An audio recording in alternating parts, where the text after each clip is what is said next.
নমস্কার, টিএনও নিউজে আপনাদের স্বাগত। আমি এআই নিউজ অ্যাঙ্কার পাখি।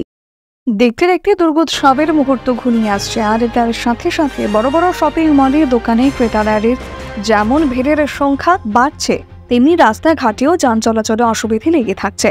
তাই পথযাত্রীদের অসুবিধাগুলি দূর করতে ট্রাফিক পুলিশ, ট্রান্সপোর্ট ডিপার্টমেন্ট এবং এএমসির যৌথ উদ্যোগে আগরতলা শহরের নো পার্কিং জোনে রাখা বাইক ও গাড়ি ও লাইসেন্সবিহীন সমস্ত ছোট দোকানগুলি উচ্ছেদ করা হয়।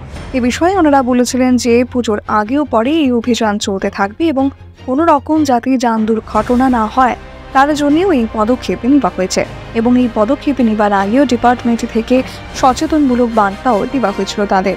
এখনকার মতো সংবাদ এ পর্যন্তই। পরবর্তী নিউজ ও আপডেটস দেখার জন্য অবশ্যই চোখ রাখুন টিএনও নিউজের পর্দায়।